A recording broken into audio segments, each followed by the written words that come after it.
योग दर्शन की 144वीं कक्षा। योग दर्शन का द्वितीय साधन पाद चल रहा है और साधन पाद के अंतर्गत हम लोगों ने कल की कक्षा में तीसरे सूत्र को पूरा कर लिया था।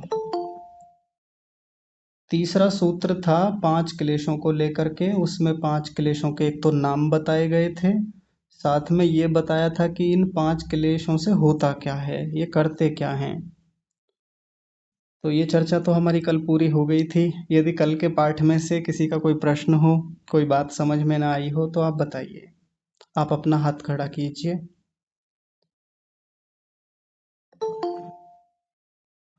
जी बताइए।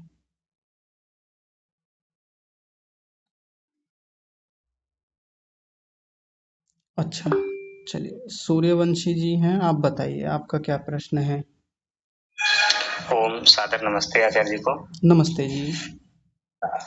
जी आचार्य जी, वैसे कल समय निकालकर मैं कक्षा में जुड़ा हुआ था। वैसे मैं अभी भी ऑफिस में हूँ, लेकिन समय निकालकर कक्षा में जुड़ा आया हूँ। जी। तो कल आचार्य जी ने आपने जो समझाया था कि जैसे कि एक छोटा सा एग्जांपल आपने दिया था कि अगर हम किसी मिठाई की दुकान से गुजरते हैं और सामने रसगुल्ले हैं, जी। तो उनको खाने का मन कर रहा है लेकिन हम नहीं खाएंगे, तो मतलब ऐसा बार बार निकलेंगे लेकिन बार बार देखकर खाने का मन करेगा, जी।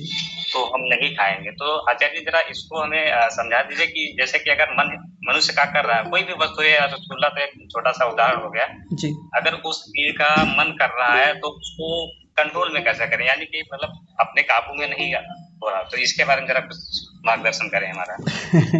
हाँ ठीक है ठीक है।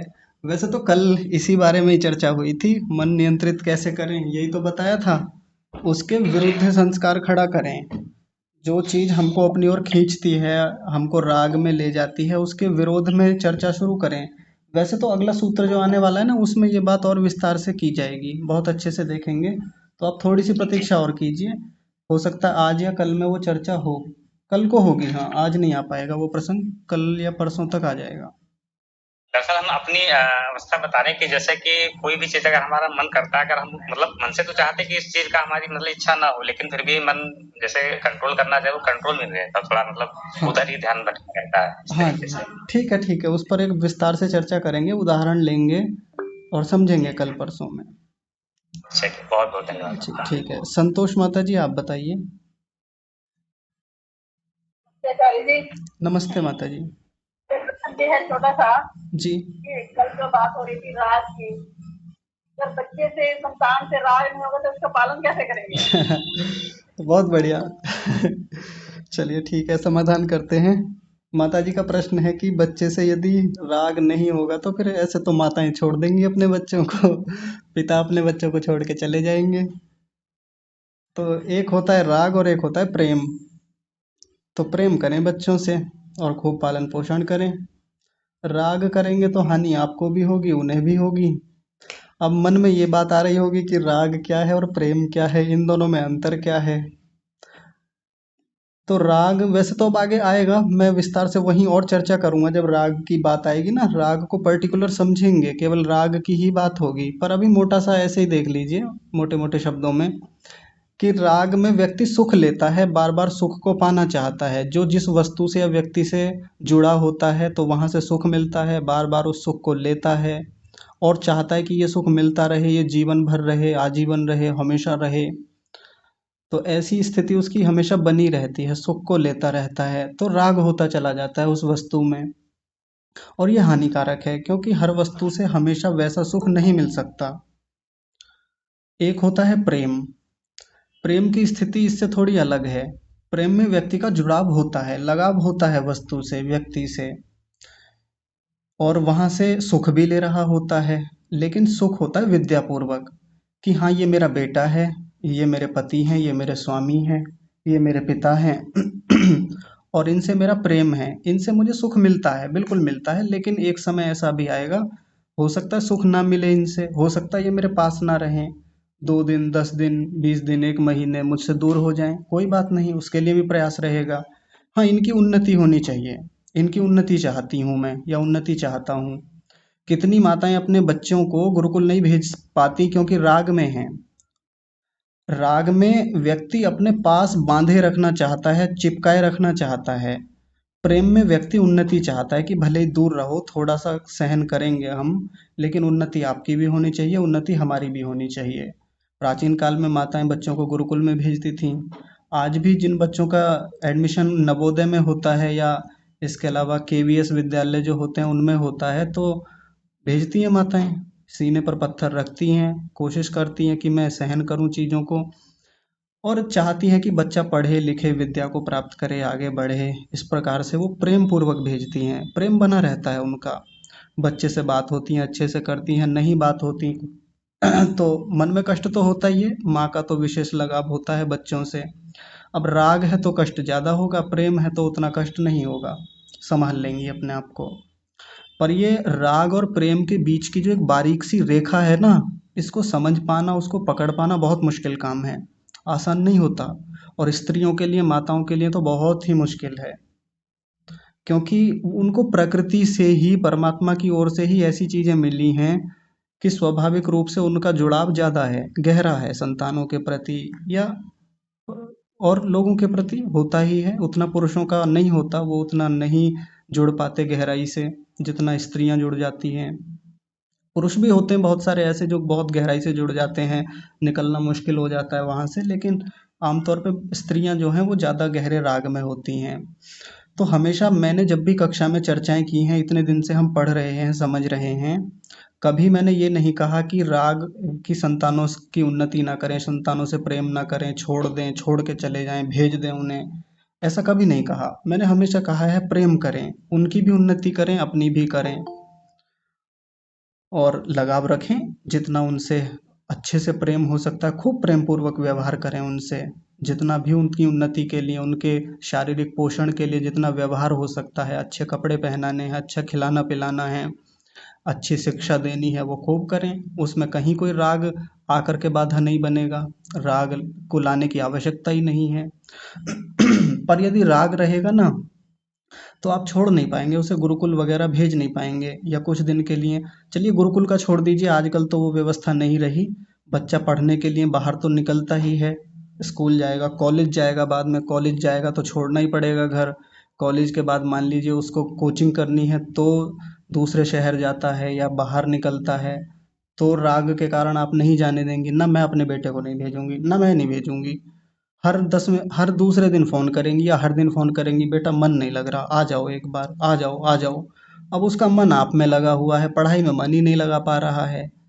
तो ये राग जो है हर तरीके से बाधा है, हर जगह ये परेशान करने वाला है।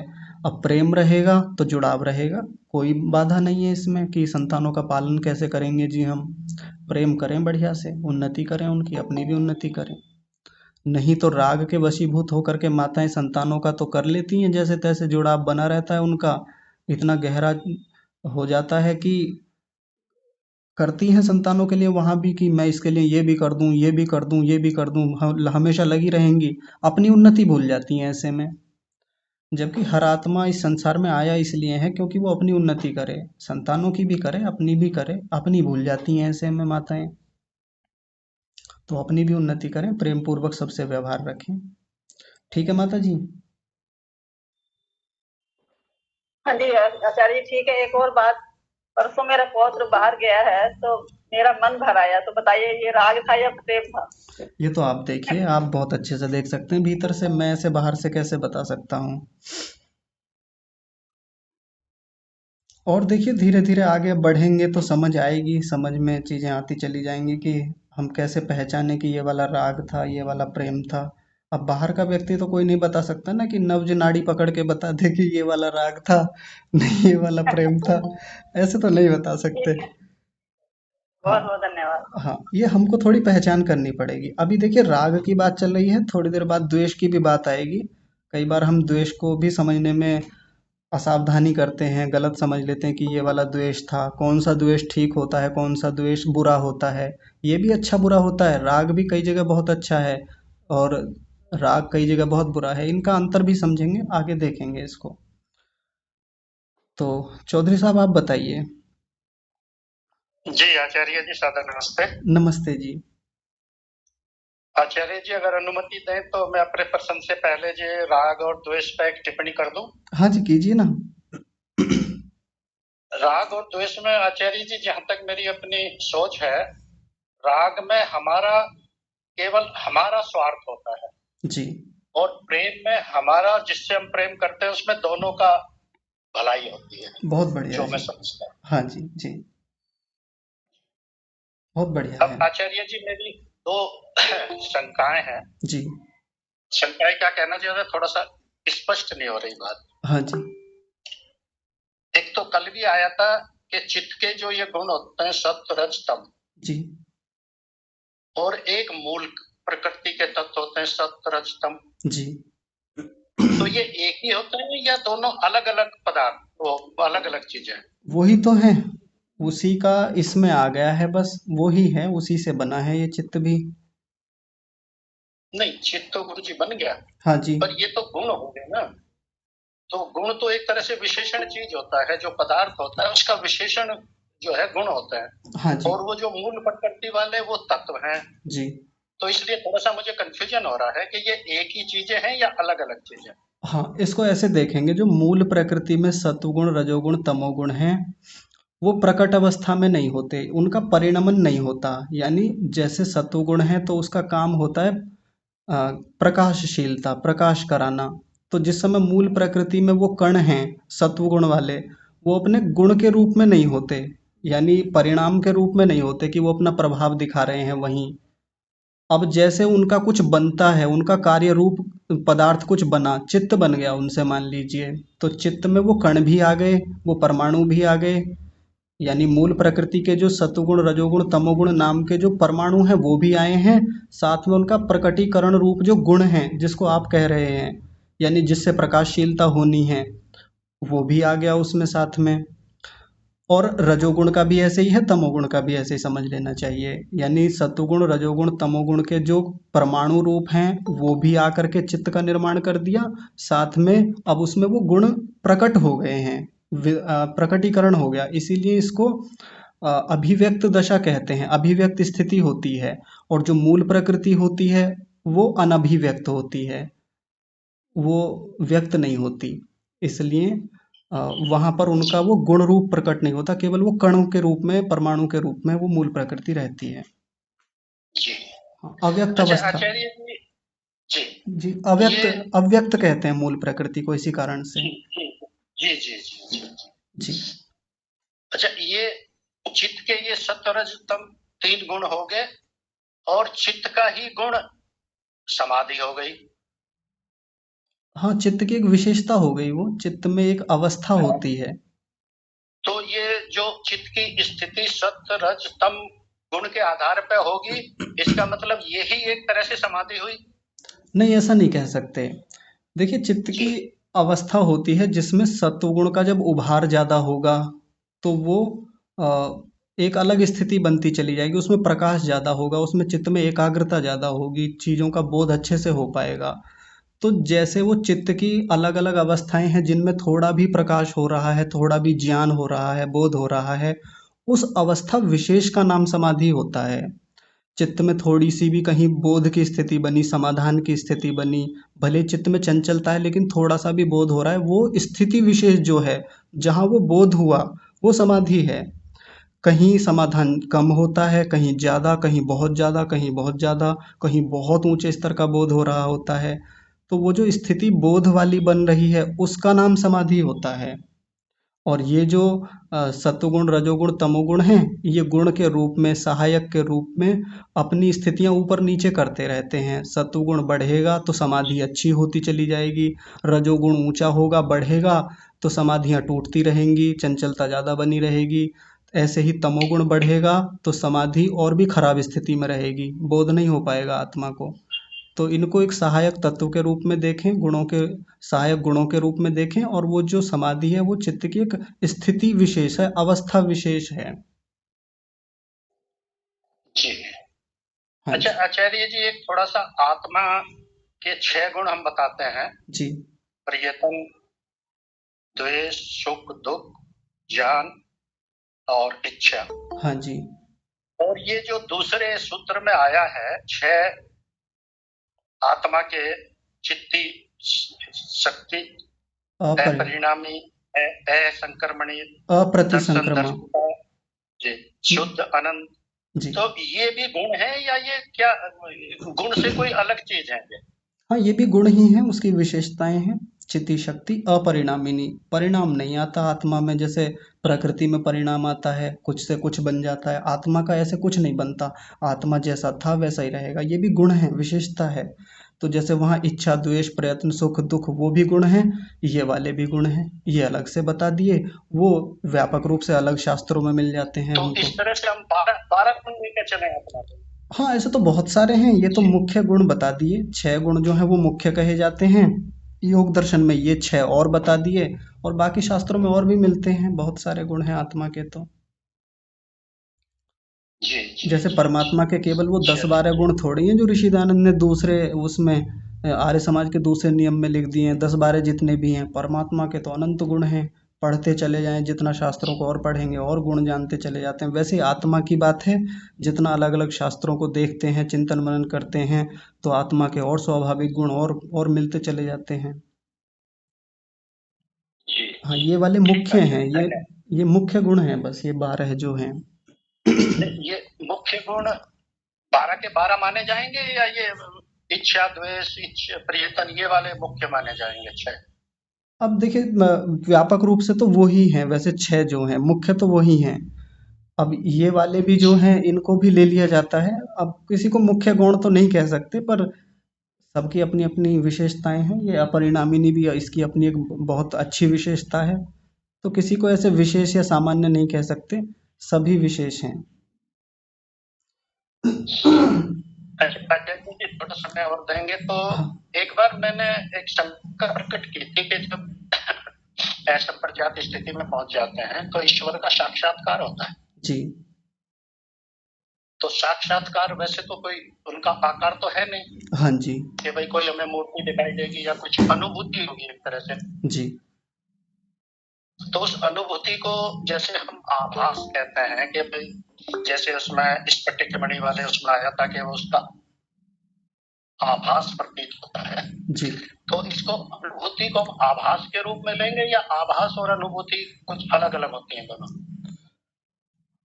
देखिए, यहाँ जैसे चर्चा आई अभी पिछले दिनों, जब समाधि लगती है किसी साधक की और उसमें संप्रज्ञात समाधि में जब किसी का बोध होता है, चाहे वो ये स्थूल भूत हो, चाहे सूक्ष्म भूत हो, इंद्रियां हो या आत्मा हो, तो उसके लिए निर्भाषा शब्द आया है बार बार। निर्भाषा, भाषित होते हैं, यानी सीधे सीधे सामने वो पदार्थ नहीं आया है, उसका प्रतिबिंब या उसकी स्थितियां, उसके गुण जो भी है, वो चित्त में प्रकट हुए हैं आभासी रूप में।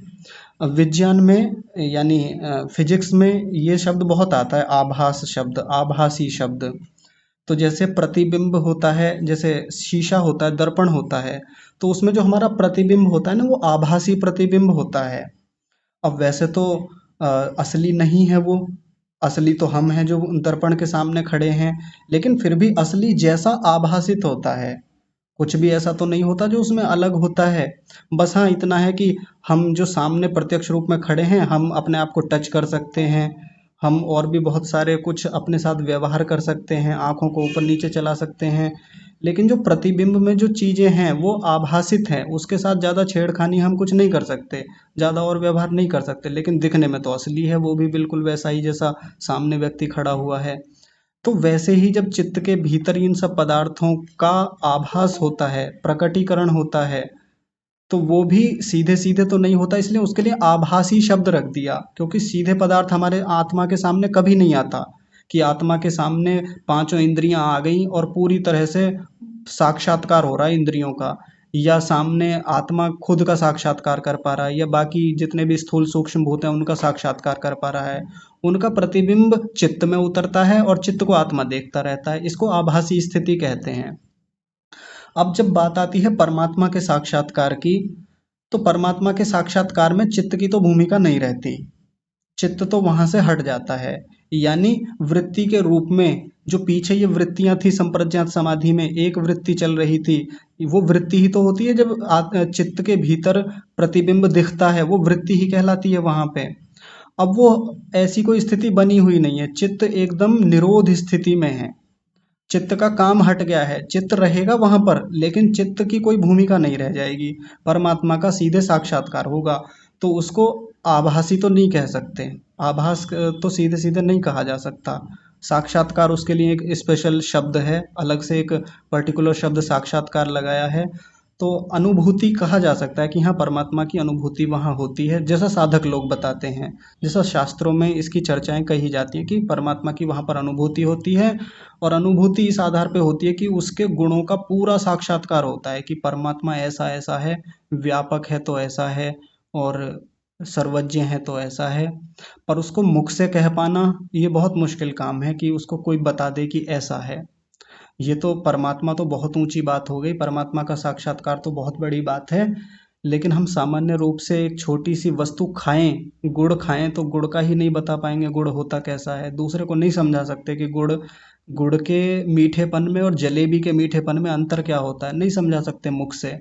अनुभूति का विषय है, तो वहां भी परमात्मा के गुणों का, परमात्मा के आनंद का ऐसा अनुभव होता है कि जिसको बताया नहीं जा सकता। इसको ऐसे ही ले सकते हैं कि जिस समय जलेबी या गुड़ हमने अपनी जिह्वा पर रखा तो जो वो अनुभूति बनी, इंद्रिय पर जब कोई वस्तु गई, जिह्वा पर कोई वस्तु रखी गई, तो जो अनुभूति हुई भीतर से, एक सुख का जो अनुभव हुआ, वो सुख केवल हम ले सकते हैं। अब दूसरा लेना चाहे तो दूसरे को अपनी जिह्वा पे रखनी पड़ेगी, तो वो अनुभूति को समझें ध्यान से, वो अनुभूति कैसी होती है। उस अनुभूति को बता नहीं सकते, केवल अंदर अंदर महसूस कर सकते हैं, वो जो सुख आता है मीठेपन का या उसके स्वाद का। तो परमात्मा का जब पता चलता है, परमात्मा का जब सीधे साक्षात्कार होता है, आत्मा में कोई दोष नहीं है, चित्त की सब अशुद्धियां, ये क्लेश, ये संस्कार सब दग्धबीज हो गए हैं, एकदम निर्मल स्थिति है भीतर की। तो और निरोध की स्थिति है, वृत्तियां भी नहीं है, जो चंचलता थी वो सब हट गई है, सब सत्वगुण को भी रोक दिया है उस स्थिति में जाकर के। तो अब सोचिए कि वो कितनी उच्च स्थिति होती होगी कि परमात्मा का ही आनंद प्राप्त हो रहा है, परमात्मा के ही गुणों का सीधा साक्षात्कार हो रहा है। तो उसको आभासी तो नहीं कह सकते, अनुभूति या साक्षात्कार कह सकते हैं। जी आचार्य जी, जैसे जब नवीन वेदांतियों के मत का ऋषि ने खंडन किया था जी जहाँ उन्होंने जगत मिथ्या और वो ब्रह्म ही एक वो बताया था, हाँ जी तो वहाँ ऋषि ने ये कहा था कि जैसे वो रस्सी और सर्प वाली बात आई थी जी कि साहब हमें आभास उसी चीज का होगा जिसको हमने पहले कभी प्रत्यक्ष देख लिया होगा। जी वहाँ ये भी आया था कि भाई जैसे अंधे को कभी भी जो है रूप के सपने नहीं आते क्योंकि उसने कभी रूप देखा ही नहीं है। जी तो उस वाले सिद्धांत पे कि भाई आभास या अनुभूति हमें उसी चीज की होगी जिसको हमने पहले प्रत्यक्ष कर लिया होगा, जी तो वहाँ ये वाली स्थिति तो आचार्य जी फिर नहीं बैठती। वो प्रकरण एक बार देखना पड़ेगा मुझे, सत्यार्थ प्रकाश में कहाँ है, कुछ आप बताएंगे? जी जी जी, इसी में है गुरु जी, वो समोल्लास 9 में भी है जी और 7 में भी है और 11वें में भी है। ठीक है, मैं उसको देख लूंगा, फिर एक बार आगे पीछे का पूरा प्रकरण देख करके बात कर लेंगे फिर आराम से। हाँ क्योंकि वहाँ जो उन्होंने अपने सिद्धांत दिए थे वो उसका जो है रस्सी का सर्प का जी के सामने मिल दिखाई गया, दिया, भाई रस्सी पड़ी या सांप पड़ा है। हाँ जी मिल गया मुझे, जी मिल गया। जी मैं जी जी पढ़ूंगा इसे आराम से, नवीन वेदांतियों का जो मत है। जी जी जी जी जी, चलिए ठीक है ठीक है सर, धन्यवाद सर। जी ठीक है। वीना माता जी आप बताइए। ओम नमस्ते आचार्य जी। नमस्ते। आचार्य जो ले रहे वो मेरे में नहीं आ रहा है, उस दिन बताए भी थे, हमको समझ में रहा। आज मेरा बेटा मेरे पास है, अब थोड़ा सा बताने का कष्ट करेंगे तो मैं उसको जान जाऊंगी। पहले से हम देखे तो वीडियो में जाके उसमें तो 118 कक्षा का योग दर्शन का प्रथम पाद का है और बाद बाकी 118 के बाद नहीं मिल रहा। हाँ, कक्षा के बाद में बता देंगे माता जी, क्योंकि जिस फोन में मैं आपको जोड़ रहा हूँ ना, इसी को शेयर करना पड़ेगा, फिर स्क्रीन हट जाएगी। जी जी जी हाँ, जी, मैं दिखा दूंगा आपको बाद में। बाहर जाने वाला है, ठीक है। हाँ जी ठीक है उस आ सके, हाँ रुकेगा ना, ठीक है, धन्यवाद आचार्य, जी बता दीजिए। ठीक है। और किसी का कोई प्रश्न हो तो बताइए, नहीं तो फिर आगे चलते हैं।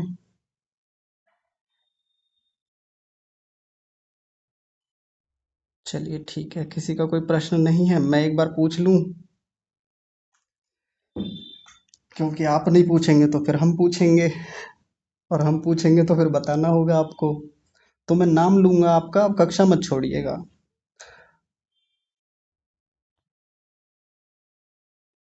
चलिए।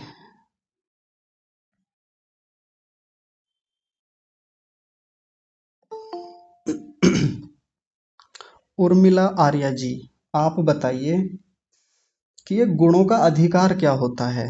एकदम सामान्य सा सवाल। गुणों का अधिकार क्या होता है?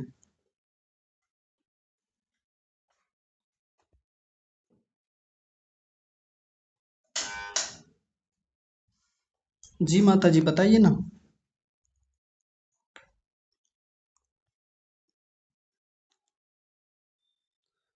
चलिए ठीक है, हरीश मदान जी आप बताइए।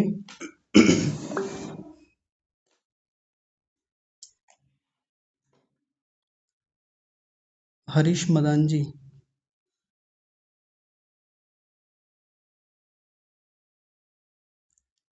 विपुल शर्मा जी आप बताएंगे ये गुणाधिकार का मतलब क्या होता है?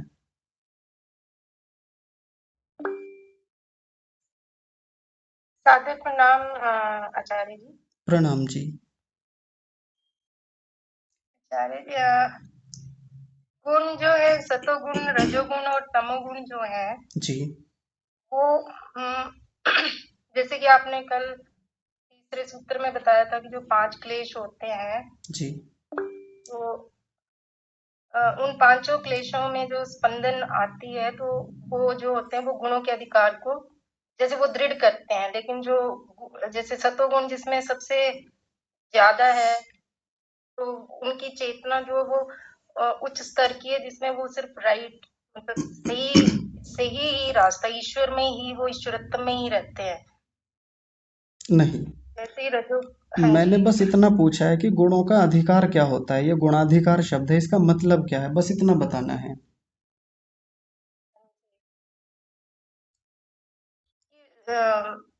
जो मतलब इनके जो गुण हैं जी। वो उनकी नहीं आ रहा है ना? हाँ जी, नहीं दिए चाहे जी। चलिए कोई बात नहीं, परेशान मत होइए, मैं अभी नहीं बताऊंगा। नहीं परेशान, धन्यवाद आचार्य जी। हाँ जी ठीक है, प्रतिभा सिंह जी आप बताइए।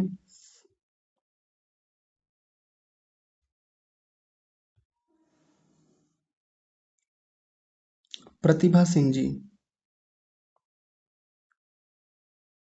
चलिए आगे, विपिन जी आप बताएंगे गुणों का अधिकार क्या होता है? नमस्ते आचार्य जी। नमस्ते जी। जी जी आचार्य जी, एग्जैक्ट डेफिनेशन तो नहीं बता पाऊंगा आचार्य जी। जैसे भी बताएं, एग्जैक्ट भी ना हो, आसपास हो, इधर उधर हो, थोड़ा बहुत, कोई बात नहीं, बताइए।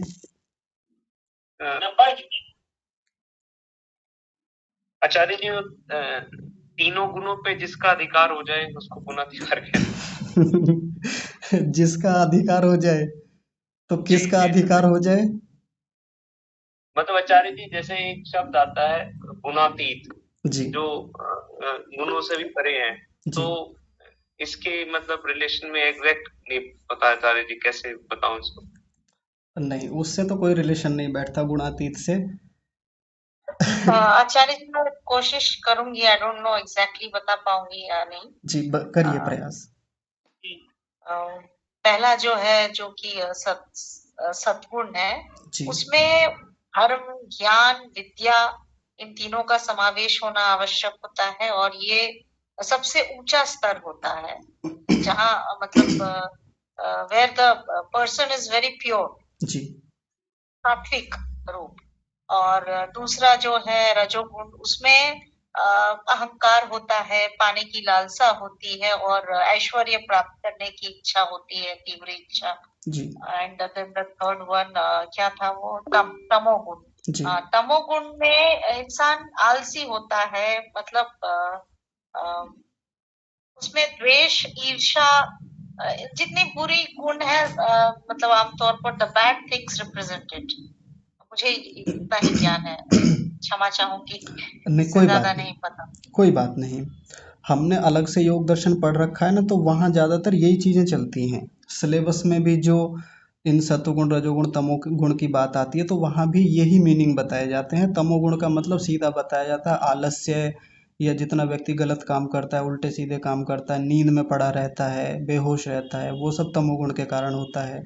ये पता नहीं लोगों ने कहाँ से ऐसी परिभाषाएं निकाल ली, आपको नहीं कह रहा मैं, वहाँ ऐसी चीज़ें पढ़ाई सिखाई जाती हैं। बहुत सारे योग दर्शन के व्याख्याकार भी इनको बड़े गलत तरीके से प्रेजेंट करते हैं।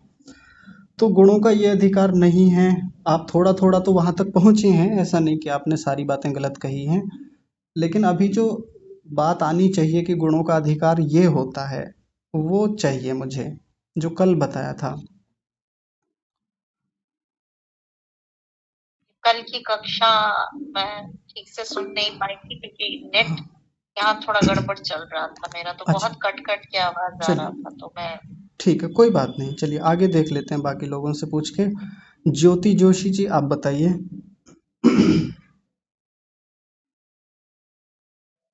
आचार्य जी, इसी प्रकार से तो कुछ बताया था आपने कि में शांत रहता है, प्रकाशमान होता है, और रजोगुण में क्रियाशील रहते हैं, जी, और तमोगुण में अक्रिय हो जाते हैं। हाँ जी, नहीं, मुझे पहले लग रहा था गुणातीत यानी कि गुणातीत अवस्था होगी, परंतु नहीं, ये तो आपने गुणाधिकार पूछा है।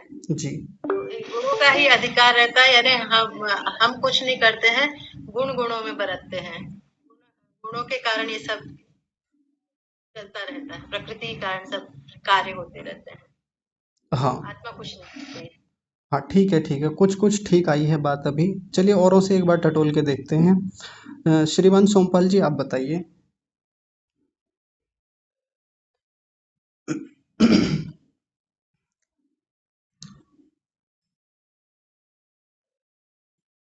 हाँ जी, बताइए ना। आपकी आवाज़ नहीं आ रही, माइक तो खुल गया आपका।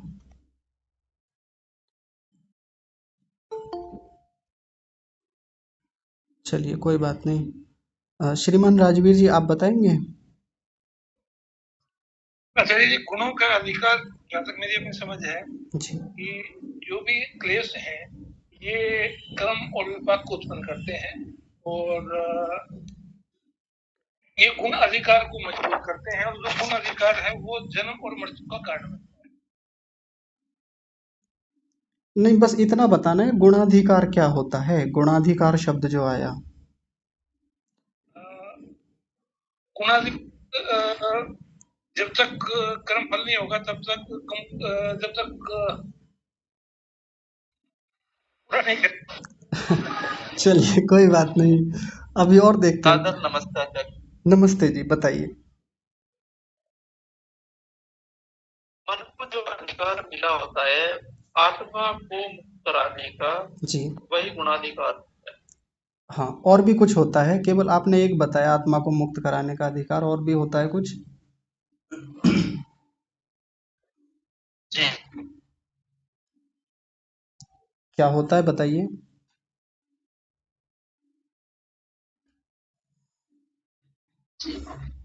वो दूसरा नहीं मुझे पता नहीं। अच्छा ठीक है, कोई बात नहीं। आप लोग याद कीजिए, जब आप स्कूल में होंगे, सबके लिए कह रहा हूँ ये बात। स्कूल में हो, कॉलेज में हो, सब लोग बड़े हैं यहाँ कक्षा में, मुझसे तो सभी बड़े हैं, शायद कोई होंगे मुझसे छोटे या मेरी आयु के। तो यही हालत होती है, जब वो उधर से अध्यापक बार बार कहते हैं कि सबको समझ में आ गया, किसी का कोई प्रश्न हो तो पूछ लीजिए, तब कक्षा के 2-3 विद्यार्थी ही सक्रिय होते हैं कि हाँ जी हाँ जी, हमारा एक प्रश्न है, हमें बता दीजिए। पर जब उल्टी रीति चलती है ना, कि जब अध्यापक के पूछने का समय आता है तो फिर खड़े हो जाते हैं, फिर टीचर उनके हाथ ऊपर करवाते हैं कि हाथ ऊपर कर लीजिए, या और भी जो भी दंड की व्यवस्था होती है, फिर इधर उधर की बातें होती हैं। एग्जैक्ट वो चीज़ हो ही नहीं पाती जिस पर अध्यापक ने भी समय लगाया, समय दिया भी कि बताइए कि इसका मतलब क्या होता है। तो मैं आपको पूरा समय देता हूँ, अवसर देता हूँ कि आप पूछें यदि कोई बात समझ में नहीं आई है, लेकिन नहीं पूछते, ये बहुत खराब बात है। मैं तो इतना तक कहता हूँ कि आपको एक बात समझ में नहीं आई, 10 बार भी बताने के लिए तैयार हैं, आराम से पूछिए, धूमधाम से पूछिए, बार बार समझाया जाएगा एक एक बात को बारीकी से। आप लोग तो बाकी कक्षाओं में इधर उधर खूब पढ़ते रहते हैं, एक से एक बड़े विद्वान भी पढ़ाने मुझे वाले याद हैं। आया वैसे। रुकिए रुकिए, चलती हुई बात में ऐसे नहीं बोलना चाहिए। खूब स्थानों पर हम पढ़ाई करते हैं, वहाँ तो इतनी देर में कितने सूत्र निकलवा देते। ये हमारी जो 6-7 कक्षाएं होती हैं, इतनी देर में तो 8-10 सूत्र पूरे हो जाते। ऐसे ही निकल जाते गुणाधिकार को 1-2 मिनट में बता करके। और इस गुणाधिकार को मैंने कई मिनटों तक आराम से खोल के बताया कि गुणों का अधिकार क्या होता है। उदाहरण दे के बताया एक ऑफिसर का, एक अधिकारी का, कि एक अधिकारी कैसे काम करता है। तो वैसे ही परमात्मा ने भी ये गुणों को एक अधिकार दे के भेजा है, वो अधिकार में कैसे रहते हैं। अब आप देख लीजिए अपनी गंभीरता, कितनी गंभीरता से पढ़ते हैं। कक्षा में खूब बढ़िया संख्या रहती है, प्रसन्नता होती है, सब लोग बड़े अनुशासन में पढ़ते हैं, सीखते हैं बहुत अच्छे से। पर इस बात का क्या लाभ कि जब पूछा जाए वो बताया ना जाए। मैं जानता हूँ बहुत सारी बातें आपको बड़ी अच्छी लगती हैं, मधुरता वाली लगती हैं, जब वो लगता है कि हाँ ये हमारे काम की बात हो रही है इस समय। ये जो बताया ना उदाहरण, ये ऐसा लगा जाके चोट लगी हो जैसे, हाँ ये तो हमारे जीवन में गलत चल रहा था। यानी व्यवहारिकता की बातें करते रहें वो बढ़िया लगती हैं। लेकिन शास्त्र पे आकर के किसी शब्द का मतलब पूछने लगे तो फिर वहाँ हम मौन हो जाते हैं। मतलब मुझे अच्छा नहीं लगता कि मैं आप सब बड़े लोगों को ऐसे बोल रहा हूँ, पर यदि ऊर्जा खर्च की जाती है तो फिर उसका कुछ सदुपयोग भी तो हो। अब मैं ये चीज़ गिनवाऊँ कि मैं ये मेहनत करता हूँ जी, मैं ये करता हूँ आपके लिए, ये करता हूँ, ये सब बेकार की बातें हैं। आपको उसका महत्व समझना चाहिए, चिंतन मनन करना चाहिए, इस पर विचार करना चाहिए कि चीज़ें क्या हैं।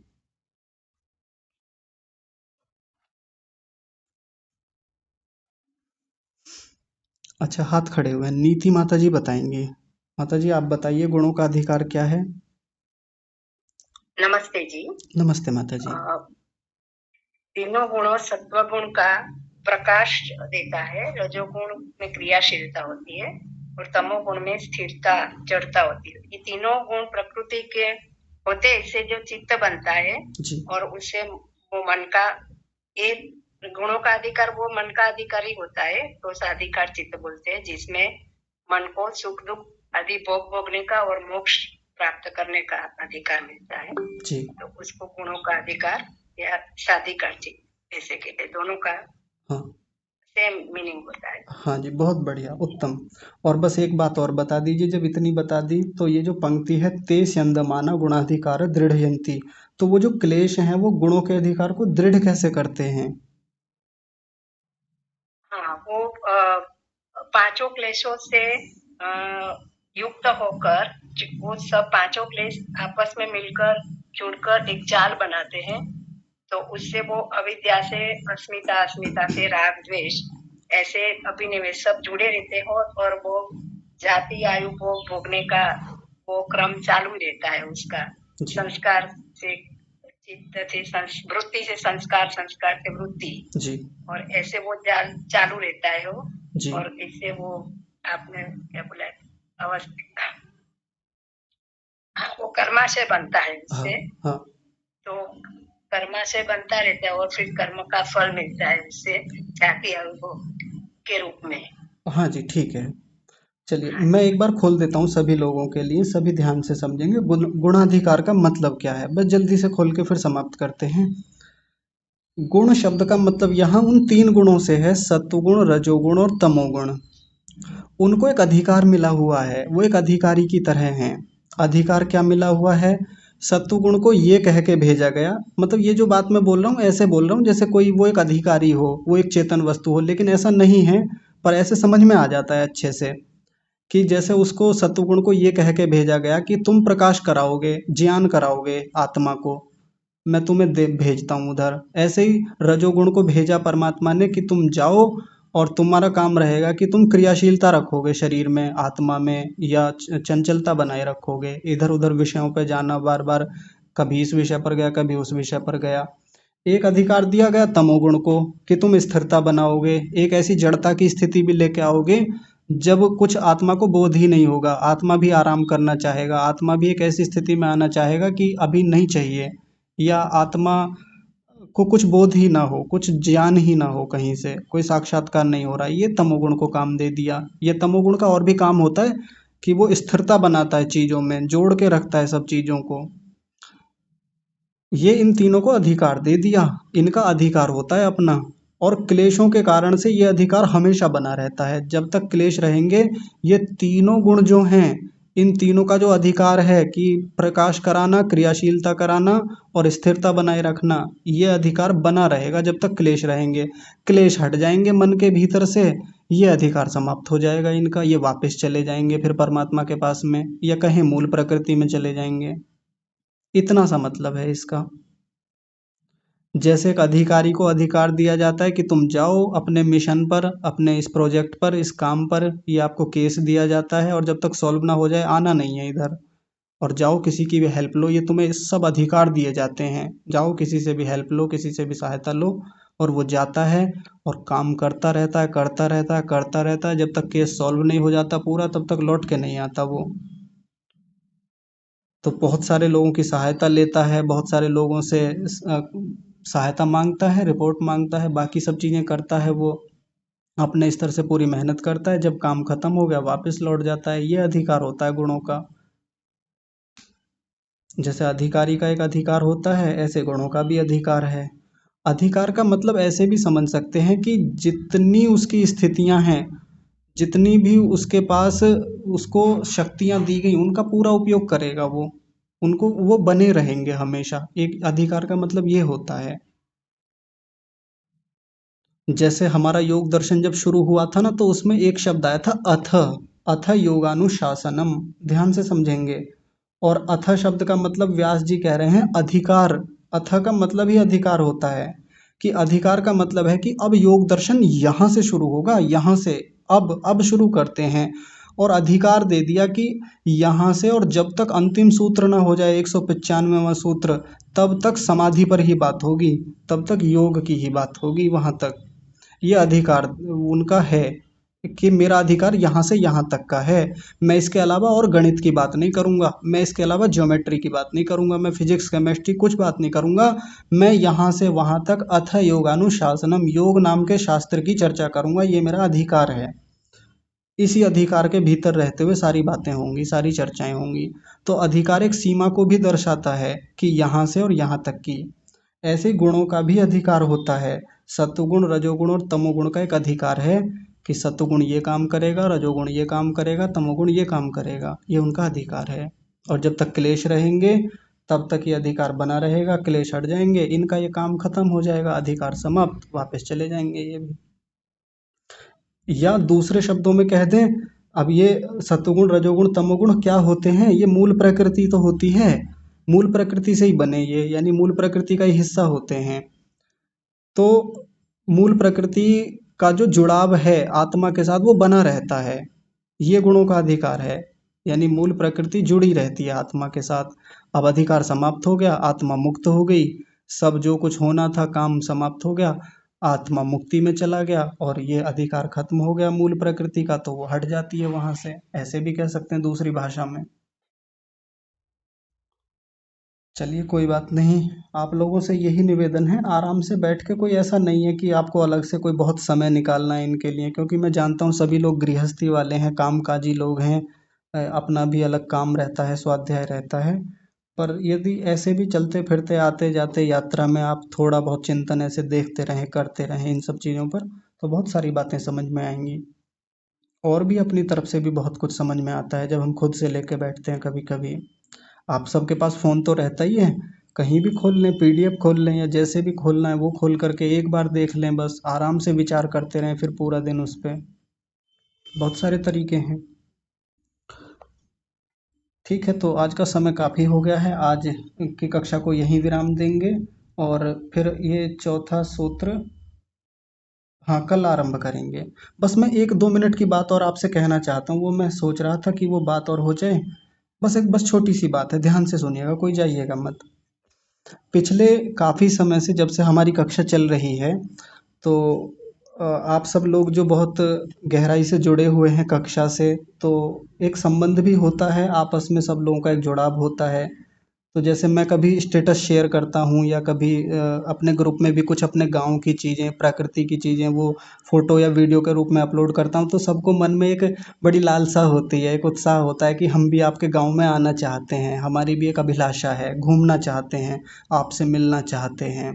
होता है सबका, मेरा भी मन होता है आप सबसे मिलने का। और अच्छा लगता है कि आपस में विद्वान लोग मिलें, अच्छे लोग मिलें, श्रेष्ठ लोगों का मिलन हो, उनका आपस में वार्तालाप हो, ऐसा संगतिकरण हो, वो सबका होता है। तो मैं कह रहा हूँ मेरा भी होता है, लेकिन अभी तक मैं किसी व्यक्ति को हाँ नहीं कर पाया। आप लोग सब ध्यान से सुनेंगे, जिन लोगों के मेरे पास फ़ोन आते हैं, कॉल आते हैं, मैसेज आते हैं, तो वो जो मिलने को कहते हैं और मैं उस समय एक संतुष्टिपूर्ण उत्तर नहीं दे पाता आपको, तो उसके पीछे कुछ निजी कारण हैं कि मैं आपको नहीं कह पाता कि आप आ जाइए घर पर और आपका हार्दिक स्वागत है। मैं कभी नहीं कह पाता। तो वो क्या कारण है वो तो मैं आपको नहीं बताऊंगा, आप व्यक्तिगत भी पूछेंगे तब भी नहीं बताऊंगा, है ना। ये मैं बड़ी विनम्रता से आपसे कह रहा हूँ कि अनुकूलता नहीं है कि मैं आप सब लोगों से मिल पाऊँ, आप सब लोगों को घर पे आमंत्रित कर पाऊँ। तो ये तो अब सबको मैं अलग अलग फ़ोन पे बताता रहूँ कि जी ये मजबूरी है, वो है, ये है। अब सबको कहना खराब लगता है, मना करना भी खराब लगता है। स्वीकार करने की स्थिति में मैं अभी हूँ नहीं कि मैं स्वीकार करूँ और आपको आमंत्रित करूँ। मतलब ये मैं तब कह रहा हूँ जब मेरी खुद की भी अभिलाषा रहती है कि मैं आप सबसे मिलूँ, बहुत मन होता है। लेकिन ऐसी स्थितियाँ हैं कि मैं नहीं मिल पाने की स्थिति में हूँ, किसी को आमंत्रित नहीं कर सकता। ये बात मैं बड़ी विनम्रता से और क्षमापूर्वक आपसे कह रहा हूँ। लेकिन इतना आपको विश्वास दिलाता हूँ कि भविष्य में जब वो अनुकूलताएँ होंगी, ये जो भी मेरी स्थितियाँ अभी हैं ये हटेंगी यहाँ से, तो आप लोगों को धूमधाम से आमंत्रित करेंगे और मिलेंगे सबसे बढ़िया से। आपको गाँव भी घुमाएँगे, गाँव के अतिरिक्त यहाँ गंगा नदी है, खूब अच्छे स्थल हैं घूमने लायक, हमारे खेत हैं बढ़िया-बढ़िया और भी बहुत सारी चीज़ें देखने वाली हैं, तो वो अच्छे से दिखाएँगे। पर अभी सबको जो मैं व्यक्तिगत नहीं कह पाता, खराब लगता है कि नहीं अभी मैं बुला पाने की स्थिति में नहीं हूँ, वो मेरी मजबूरी है, मेरी विवशता है, आप समझने का प्रयास कीजिएगा। इसलिए मैंने सोचा कि सबको अलग-अलग कहाँ तक बताते फिरें, एक बार ही कक्षा में कह दें तो वो ज़्यादा बेहतर है और स्पष्ट कह दें वो और बेहतर है। तो आशा है आप मेरी मनोवृत्ति को समझेंगे, मेरी मनःस्थिति को समझेंगे और फिर उस पर काम भी करेंगे। ठीक है, फिर आज की कक्षा को विराम देते हैं। सभी का सुनने के लिए बहुत सारा धन्यवाद। आप सभी को सादर प्रणाम।